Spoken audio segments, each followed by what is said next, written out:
ఓం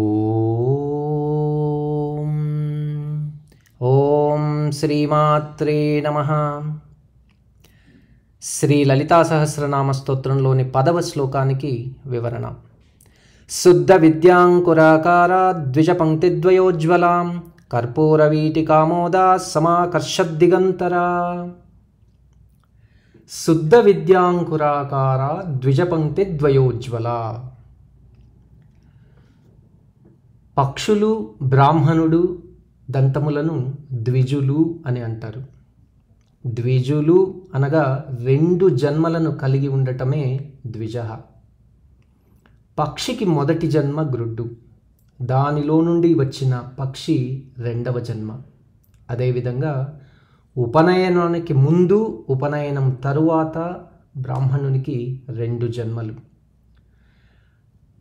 ఇక పాల పండ్లు మొదటగా వస్తాయి, దాని తరువాత వచ్చినవి గట్టి పండ్లు. ఈ క్రమంలో దంతములు కూడా ద్విజులని పిలువబడ్డాయి. మంత్రోపాసనని విద్య అంటారు. మంత్రాలలో కొన్ని భౌతిక ఫలాలను, మరికొన్ని పారమాత్మిక ఫలాలను ప్రసాదిస్తాయి. భౌతిక ఫలములతో పాటు ఆధ్యాత్మిక ఫలములను కూడా ఒసంగేది శ్రీ విద్య. దీనినే షోడశాక్షరీ విద్య అని కూడా పిలుస్తారు. ఇదియే శుద్ధ విద్య, బ్రహ్మ విద్య. అమ్మ మాతృకావర్ణ స్వరూపిణి. మాతృకావర్ణములు 32, ఆ మొదలు హా వరకు. ఈ మాతృకావర్ణములు అమ్మవారికి 2 పళ్ళ వరుసలుగా అమరి ప్రకాశించుచున్నవని భావం. శ్రీ షోడశాక్షరీ విద్య అనగా పంచదశ విద్యకు 1 అక్షరం కలిపిన షోడశాక్షరీ విద్య అవుతుంది. దీనిలో శివభాగం, శక్తి భాగమని 2 భాగములు కలవు. శివభాగం ఒక వరుసగాను, శక్తి భాగం మరొక వరుసగాను అమరి ప్రకాశించుచున్నవి.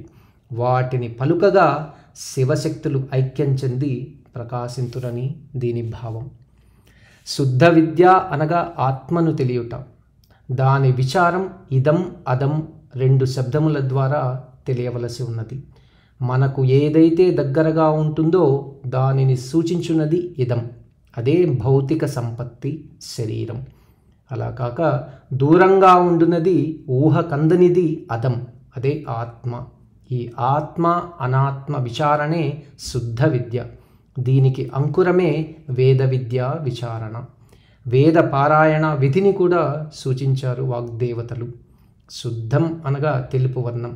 ద్విజులు అనగా బ్రాహ్మణులు తెలుపు వస్త్రాలను ధరించి ఎదురెదురుగా కూర్చొని వేదపారాయణ చేయుట ఒక సాంప్రదాయమే కదా.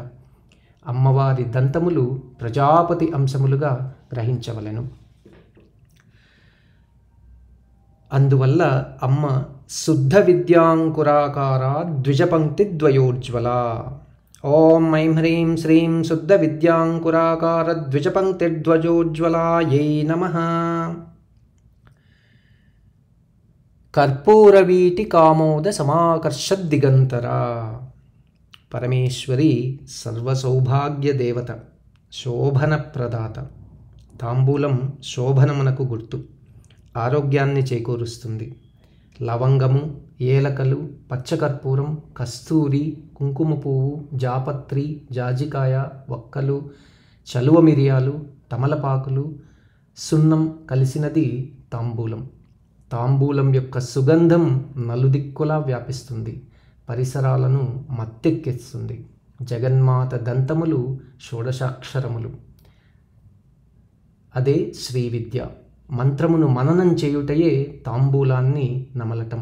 అందు నుండి వచ్చిన సుగంధమే పరతత్వానుభవ సామర్థ్యం. సుగంధం నలుమూలలా వ్యాపించటం, సర్వత్రా పరమాత్మను దర్శించటం. ఇట్టి జ్ఞానమును ప్రసాదించు అమ్మ కర్పూర వీటికామోద సమాకర్ష దిగంతరా. ఓం ఐం హ్రీం శ్రీం కర్పూర వీటికామోద సమాకర్ష దిగంతరాయై నమః.